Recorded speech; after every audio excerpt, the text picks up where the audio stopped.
আমরা সমাজের পিছিয়ে পড়া যে জনগোষ্ঠী রয়েছে, সমাজের পিছিয়ে পড়া যে শিক্ষা থেকে পিছিয়ে পড়া যে শিশুগুলো রয়েছে, তাদের শিক্ষার আলো আলোকিত করার লক্ষ্যে আমরা এই দুইটাকে স্কুল প্রতিষ্ঠা করেছি। বর্তমানে চট্টগ্রাম নগরে 8 শহরে একটি স্কুলের শাখা রয়েছে, যে স্কুল শাখায় 30 জন শিশু বিনামূল্যে পাঠদান করে যাচ্ছে। আমি এর মধ্যে ঢাকা মহানগরীতেও আমাদের একটি স্কুল শাখা গঠন করার উদ্যোগ নিয়েছি। আমরা আশা করি আপনাদের সকলের সহযোগিতা পেলে আমরা সেই স্কুলটিও আমরা অতি শীঘ্রই আমাদের স্কুলের কার্যক্রম পরিচালনা করতে সক্ষম হব। আমাদের যারা আজকে এই ছোট্ট পরিসরের ছোট্ট আয়োজন আমার মাঝে উপস্থিত হয়েছেন, আমি আপনাদের সকলের প্রতি কৃতজ্ঞতা জ্ঞাপন করছি। আসলে আমাদের আজকে যে অনুষ্ঠান, এই অনুষ্ঠান নিয়ে আমি কিছু কথা বলবো, যেটা আমি আমাদের অনুষ্ঠানের মাঝখানে বলবো, কারণ আমরা একটা অনুষ্ঠান করতে গেলে যখন বাধার সম্মুখীন হই, বাধা সৃষ্টিগ্রস্ত হয়, তাহলে কিন্তু আর ওই অনুষ্ঠানের মন অ্যাটেনশন কিন্তু একদিকে থাকে না।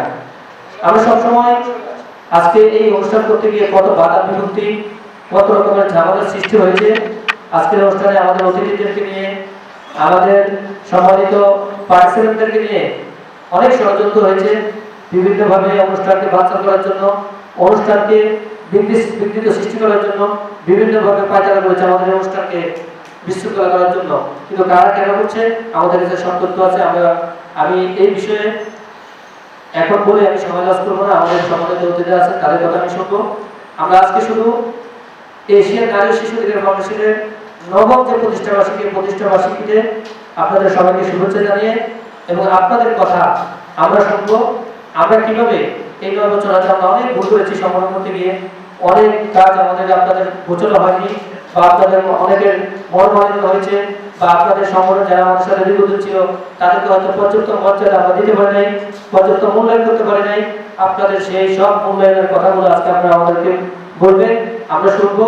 আমরা যেন আমাদের এই 9 বছরের সব ভুল ত্রুটিকে মুছে দিয়ে আমরা যেন আগামীতে আমাদের সুন্দর একটি পথ চলা আমরা আপনারা আমাদের সামনে দিতে পারেন, এবং আমরা যেন আপনাদের সহযোগী হয়ে আপনাদের সাথে কাঁধে কাঁধ মিলিয়ে যেন একটি সামাজিক বন্ধনের আবদ্ধ হয়ে আমরা যেন এই নারী ও শিশুদের অধিকার প্রতিষ্ঠার জন্য আমরা সম্মিলিতভাবে চলনা ভূমিকা রাখতে পারি। এই জন্য আপনারা সবাই আমাদেরকে পরামর্শ দেবেন, সহযোগিতা করবেন।